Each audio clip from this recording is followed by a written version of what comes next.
In the yesterday's lecture, we were discussing about the numericals of the second law of motion. Second law of motion के numericals के बारे में हम लोग discuss कर रहे थे. Today we will discuss about the next topic, that is Newton's third law of motion.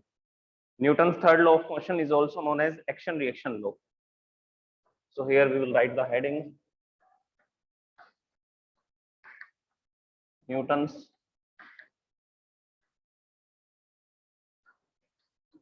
third law of motion.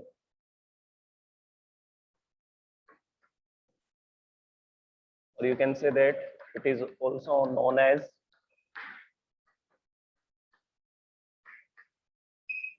action reaction law. First law को लॉ ऑफ इनर्शिया भी बोला जाता है, सेकंड लॉ को लॉ ऑफ मोमेंटम बोलते हैं और third law को एक्शन रिएक्शन लॉ बोलते हैं. तो पहले इसकी स्टेटमेंट लिखते हैं, फिर इसके बारे में डिस्कशन करते हैं. Whenever one body exerts a force on the another body,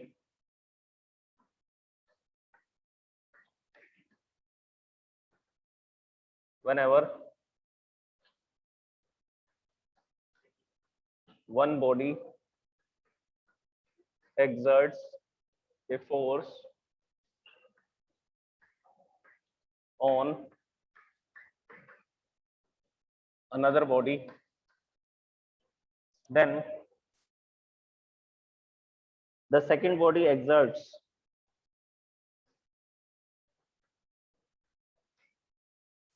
then the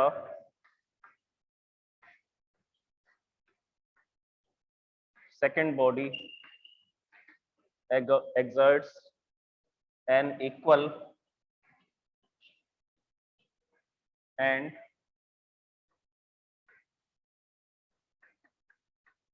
opposite force, an equal and opposite force on the first body.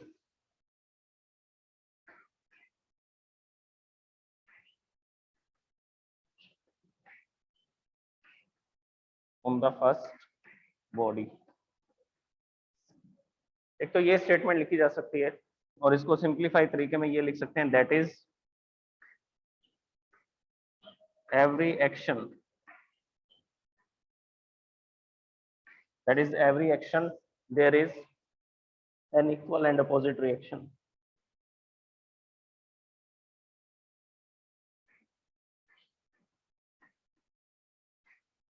There is equal and opposite reaction.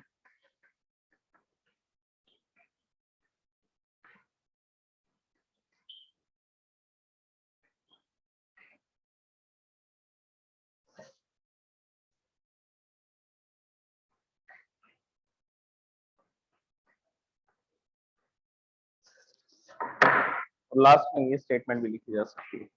Okay, अब देखिए इसमें समझने की बात ये है कि जब एक ऑब्जेक्ट दूसरे ऑब्जेक्ट पे फोर्स लगाएगा तो दूसरा ऑब्जेक्ट पहले ऑब्जेक्ट पर सेम फोर्स लगाएगा. मैग्नीट्यूड सेम रहेगा बट डायरेक्शन क्या रहेगी, डायरेक्शन अपोजिट रहेगी.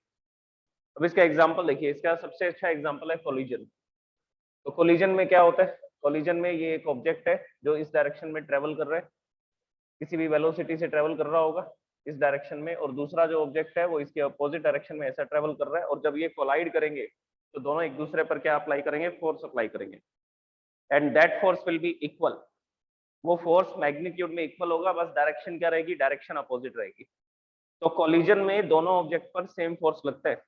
तो जब भी दो ऑब्जेक्ट्स का कोलिजन होता है, एक ऑब्जेक्ट छोटा है एक ऑब्जेक्ट बड़ा है, इससे कोई फर्क नहीं पड़ेगा, दोनों कैसा फोर्स एक्सपीरियंस करेंगे, दोनों सेम फोर्स एक्सपीरियंस करेंगे. अब हम इसमें से किसी भी एक फोर्स को एक्शन फोर्स बोल सकते हैं और किसी दूसरे फोर्स को क्या बोल सकते हैं, रिएक्शन फोर्स बोल सकते हैं. तो इसमें एक्शन रिएक्शन फोर्सेस सामने आएंगे. जैसे कि ये एक ऑब्जेक्ट है, ये ऑब्जेक्ट दूसरे ऑब्जेक्ट पर फोर्स लगाएगा और ये जो ऑब्जेक्ट है ये फर्स्ट ऑब्जेक्ट पर फोर्स लगाएगा. तो फर्स्ट ऑब्जेक्ट सेकंड ऑब्जेक्ट पे फोर्स लगा रहा है, सेकंड ऑब्जेक्ट फर्स्ट ऑब्जेक्ट पे फोर्स लगा रहा है.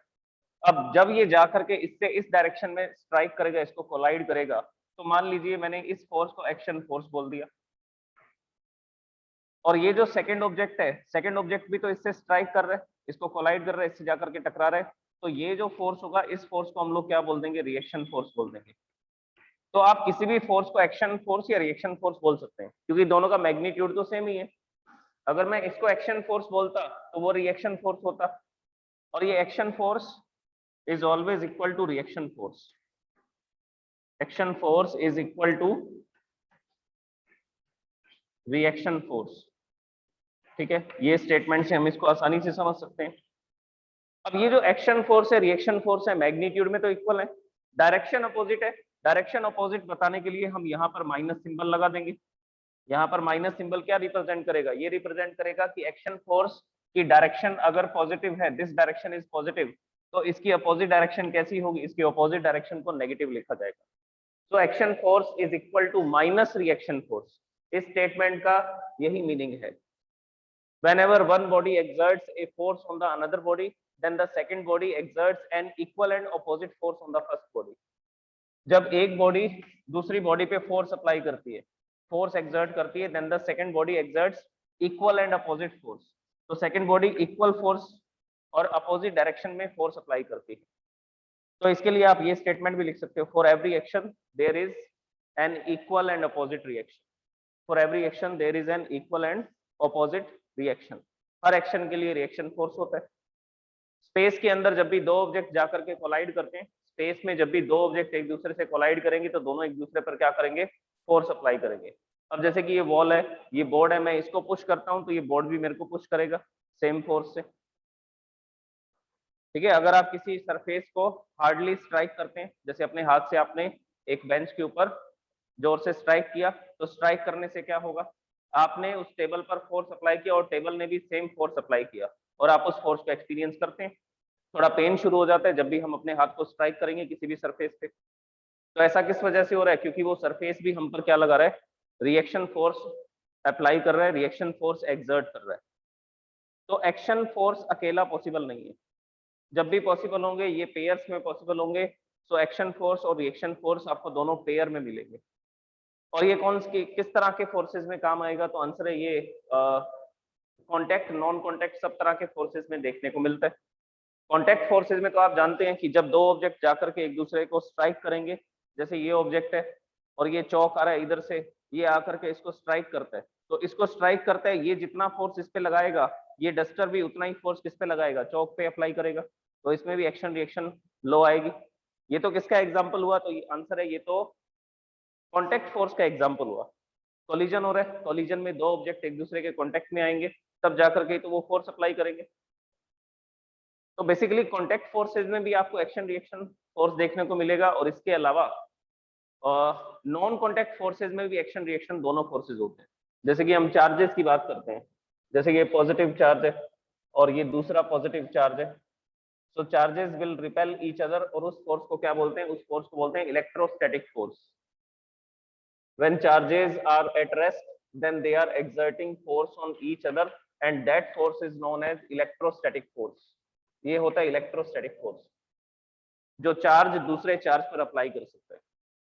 अब ये इसको रिपेल करेगा, फॉर एग्जांपल ये इसको रिपेल कर रहा है इस डायरेक्शन में, कितने न्यूटन के फोर्स से, तो आंसर है 10 न्यूटन के फोर्स से।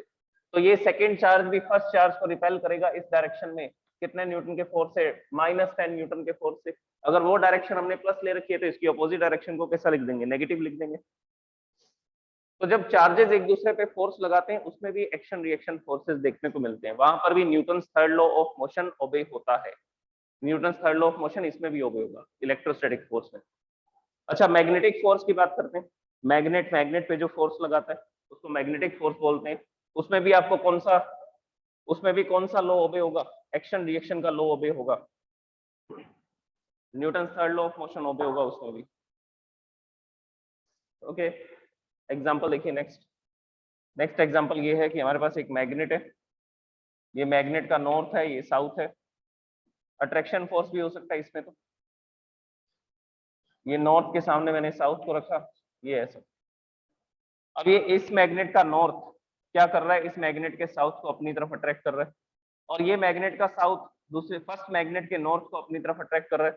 तो बेसिकली ये दोनों ही एक दूसरे पर अट्रैक्शन फोर्स लगाएंगे, और कितना फोर्स लगाएंगे, तो आंसर है दोनों सेम फोर्स लगाएंगे। तो यहाँ पर भी आपको क्या देखने को मिलेगा, एक्शन रिएक्शन लॉ ओबे होती हुई दिखेगी। तो नेचर में जब भी ये फोर्सेस अप्लाई होते हैं हमेशा एक्शन रिएक्शन दोनों फोर्सेज एक साथ अप्लाई होते हैं। ओके, अब इसके एग्जांपल्स के बारे में समझो, इसकी एप्लीकेशंस क्या क्या होंगी। एग्जांपल्स बोल सकते हो, नहीं तो आप इसको बोल सकते हो applications of Newton third law of motion. Applications of Newton's third law of motion. इसकी एक एप्लीकेशन और बता सकता हूँ। अभी मैंने आपको कुछ फोर्सेस के बारे में बताया, नॉन कॉन्टेक्ट फोर्सेस, जैसे कि इलेक्ट्रोस्टैटिक फोर्स। दूसरा कौन सा फोर्स है? Magnetic force. ये आपके सिलेबस में नहीं है तो इसलिए हमने इनको डिस्कस नहीं किया। टाइप्स ऑफ फोर्सेस के बारे में नहीं, हालांकि चैप्टर की स्टार्टिंग में हमने इन फोर्सेस को डिस्कस किया था, नॉन कॉन्टेक्ट फोर्सेस। मैंने आपको कॉन्टेक्ट और नॉन कॉन्टेक्ट दोनों फोर्सेस एक्सप्लेन कर दिए हैं। अच्छा, ग्रेविटेशनल फोर्स की बात करते हैं। Gravitational force is due to the mass. Gravitational force काम करता है मास के कारण से। जैसे एक ऑब्जेक्ट के पास मास है, दूसरे ऑब्जेक्ट के पास भी कुछ मास है, इसके पास m1 मास है, इसके पास m2 मास है, जिसको हम लोग किलोग्राम्स में मेजर करते हैं। मास को हम लोग किसमें मेजर करते हैं? किलोग्राम्स में। So this is the SI unit of the mass. Okay, अब ये दोनों इसके कारण से क्या करते हैं? एक दूसरे पर कुछ फोर्स एक्सर्ट करते हैं। उस फोर्स को हम लोग क्या बोलते हैं? उस फोर्स को हम लोग बोलते हैं gravitational force. And it is also a non contact force. दो बॉडीज का कॉन्टेक्ट में होना जरूरी नहीं है, ये दोनों एक दूसरे पर फोर्स अप्लाई कर सकते हैं फ्रॉम ए सर्टेन डिस्टेंस। एक डिस्टेंस से भी एक दूसरे पे फोर्स लगा सकते हैं। तो फर्स्ट ऑब्जेक्ट सेकंड ऑब्जेक्ट को अपनी तरफ अट्रैक्ट करता है, सेकंड ऑब्जेक्ट फर्स्ट ऑब्जेक्ट को अपनी तरफ अट्रैक्ट करता है। So it is an attraction force.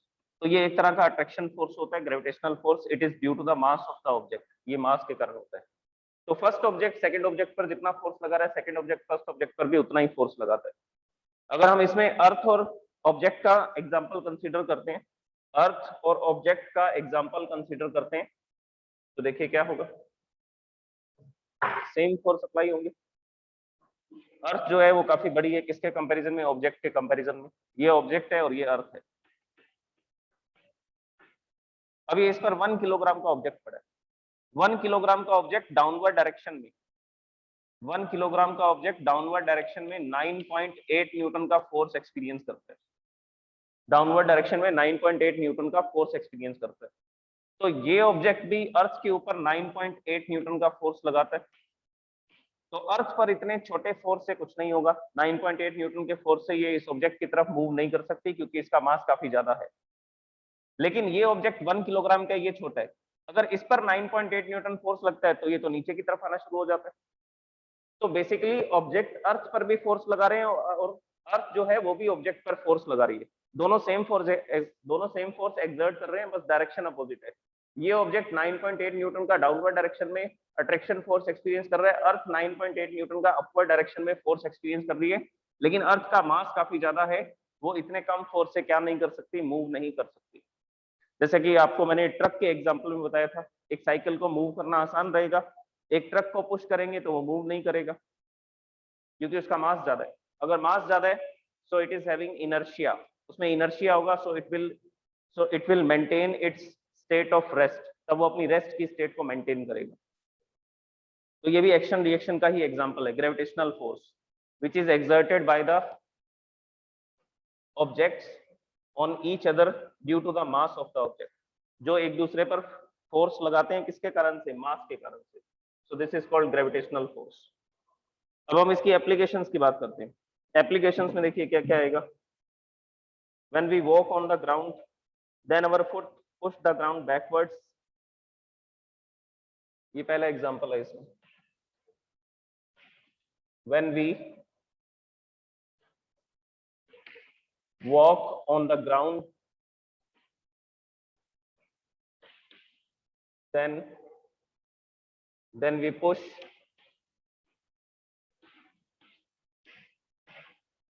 push the floor या ground in backward direction. Then we push the ground in backward direction. आगे लिखेंगे in return, और इसके बदले में क्या मिलता है? Reaction force. In return ground pushes us in the forward direction। तो जो वॉकिंग पॉसिबल हो पा रही है ना सरफेस पर, जो वॉकिंग पॉसिबल हो रही है वो किसके कारण से पॉसिबल हो रही है? एक्शन रिएक्शन फोर्स की वजह से पॉसिबल हो रही है। अब इसका पहला एग्जांपल क्या दे रखा है? इसका पहला एग्जांपल ये दे रखा है कि जब हम ग्राउंड पे वॉक करते हैं तो वॉक करने पर क्या होता है, हम ग्राउंड पर एक फोर्स एक्सर्ट करते हैं और उस फोर्स को हम लोग बोलेंगे एक्शन फोर्स। तो जैसे कि इस तरह से ये ग्राउंड को हमने क्या कर रखा है, ये ग्राउंड के ऊपर ये शू है किसी भी पर्सन का, तो बेसिकली क्या होगा, ये कितना फोर्स अप्लाई करेगा, ये डाउनवर्ड डायरेक्शन में कुछ फोर्स अप्लाई करेगा। So it is applying some force in the downward direction.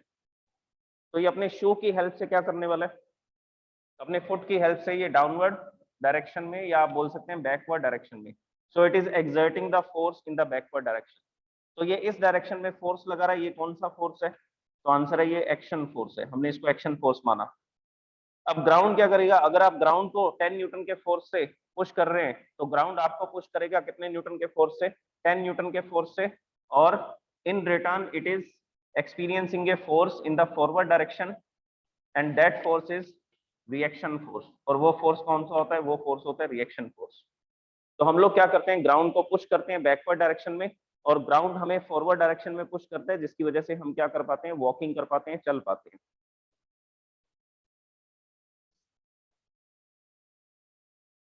देखिए सेकंड एग्जांपल हमें गन और बुलेट का लिखना है। जब भी शूटर बुलेट को फायर करते हैं with the help of the gun or through the gun, then it will experiencing the force as the bullet is experiencing the force। जो बुलेट पर फोर्स लगेगा वही फोर्स किस पे अप्लाई होगा, गन पे अप्लाई होगा। तो सेकंड एग्जांपल आपको गन एंड बुलेट, इसका एग्जांपल याद रखना है। तो जब भी हम लोग क्या करते हैं, गन की हेल्प से एक बुलेट को फायर करते हैं,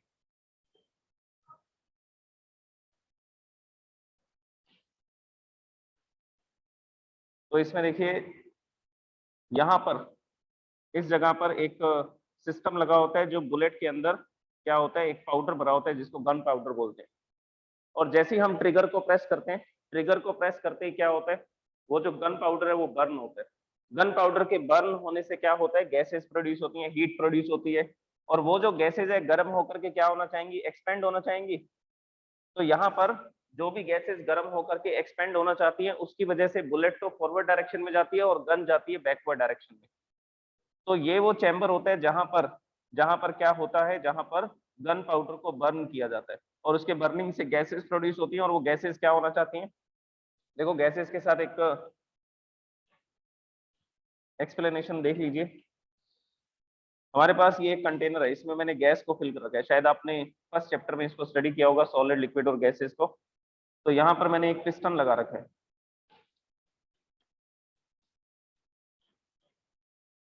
अब मैंने यहाँ बर्नर लगा करके इस सिस्टम को गर्म करना शुरू किया, और इस सिस्टम को जब मैं हीटअप करूंगा तो इसके अंदर की गैस गर्म होगी। और हम देखते हैं गैस जब हीटअप होती है, गर्म होती है, तो ये पिस्टन अपवर्ड डायरेक्शन में जाना स्टार्ट हो जाता है। क्यों? क्योंकि particles of substance is always moving, particles of the gas is always moving in the random direction. तो ये जो पार्टिकल्स हैं ये रैंडम डायरेक्शन में, अलग अलग डायरेक्शंस में क्या कर रहे हैं, मूव कर रहे हैं, लगातार कंटिन्यू मूव करते जा रहे हैं। और इसके मोशन की वजह से क्या होता है, ये जा करके इसकी वॉल्स के साथ स्ट्राइक करते हैं। अब वॉल के साथ स्ट्राइक करते हैं तो वॉल तो मूव नहीं कर सकती, वॉल तो फिक्स है। तो ये पार्टिकल्स कोलाइड करते हैं वॉल के साथ, वॉल पर भी प्रेशर एक्सर्ट करते हैं, and they are exerting the pressure in all direction. और ये पिस्टन के साथ भी जाकर के टकराते हैं, और पार्टिकल जब पिस्टन के साथ जाकर के टकराते हैं तो पिस्टन फ्री है मूव होने के लिए। तो जब ये पार्टिकल इसके साथ टकराएंगे, इस पर फोर्स लगेगा, फोर्स लगने से ये डिस्प्लेस होना शुरू हो जाएगा, फोर्स लगने से इसका डिस्प्लेसमेंट होगा अपवर्ड डायरेक्शन में। तो ये पिस्टन इस जगह पे आ जाएगा, this is the new position of the piston, ये इसकी नई पोजीशन हो जाएगी। और इस केस में क्या होगा, ये पिस्टन जब ऊपर की तरफ चला जाएगा तो हम बोलेंगे this process is called expansion. तो जब भी गैस को गर्म किया जाता है वो क्या होती है, वो एक्सपेंड होती है, प्रेशर एक्सर्ट करती है। तो यहाँ पर अगर हम गन पाउडर को बर्न करेंगे और यहाँ पर कुछ गैसेस प्रोड्यूस होंगी और वो गैसेस गर्म होकर के क्या होना चाहेंगी, एक्सपेंड होना चाहेंगी। तो एक्सपेंशन के कारण बुलेट के ऊपर फोर्स लगता है फॉरवर्ड डायरेक्शन में। तो ये जो बुलेट इसमें से बाहर आएगी, this will experience the force in the forward direction and gun will experience the force in the backward direction and that force is known as minus F. उसको हम लोग माइनस एफ से लिखेंगे। तो एक फोर्स को एक्शन फोर्स बोलेंगे। यहाँ पर जो गैसेज है उसके पार्टिकल इस तरफ भी कोलाइड करेंगे, इस तरफ भी कोलाइड करेंगे। तो वो पार्टिकल जाकर के बुलेट से टकराते हैं तो बुलेट पे फोर्स अप्लाई करते हैं। वो पार्टिकल मूव करके गन से कोलाइड करते हैं तो गन पर फोर्स लगाते हैं। So this is the action force and this is the reaction force. तो बुलेट पर जो फोर्स लग रहा है वो एक्शन फोर्स है, गन पर जो फोर्स लग रहा है वो कौन सा फोर्स है, वो रिएक्शन फोर्स है। So the shooter will get A jerk. Shooter को क्या लगेगा, एक झटका लगेगा। जैसे ही वो बुलेट को फायर करेगा, बुलेट तो फॉरवर्ड डायरेक्शन में जाएगी और ये पीछे की तरफ कुछ फोर्स एक्सपीरियंस करेगा और उस फोर्स के कारण गन जो है वो बैकवर्ड डायरेक्शन में मूव करेगी and shooter will get the jerk. और शूटर को क्या लगेगा, एक झटका लगेगा। और ये जो प्रोसेस है इसको क्या बोला जाता है, इसको बोला जाता है that gun is recoiled. That gun is recoiled. Recoiled का मतलब है गन का पीछे की तरफ जाना, बैकवर्ड डायरेक्शन में जाना। तो क्वेश्चंस के अंदर, न्यूमेरिकल्स के अंदर आपको इस तरह की स्टेटमेंट्स मिलेंगी that the gun is recoiling. Recoiling का मतलब है कि जो गन है वो किस डायरेक्शन में जा रही है, वो बैकवर्ड डायरेक्शन में जा रही है। अब इसका एक और एग्जांपल है, वो भी सुन लीजिए। तो दूसरा एग्जांपल ये गन और बुलेट का हो जाएगा।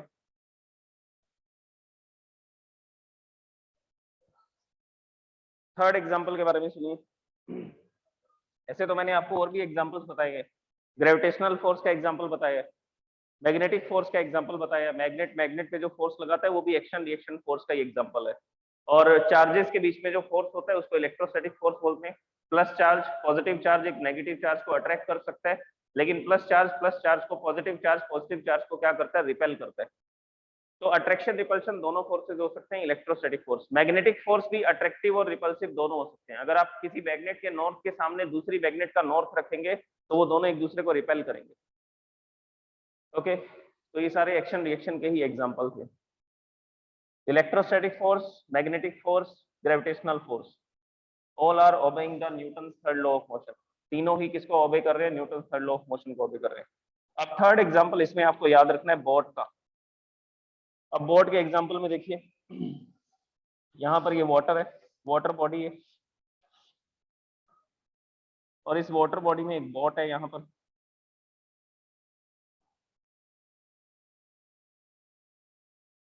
और एक पर्सन क्या करने वाला है, इस बोट से जंप करने वाला है ग्राउंड में।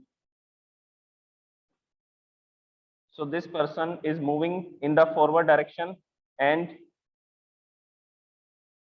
he is jumping on the ground. ये कहाँ पर जंप करने वाला है, ये ग्राउंड पे जंप करने वाला है। This is the ground.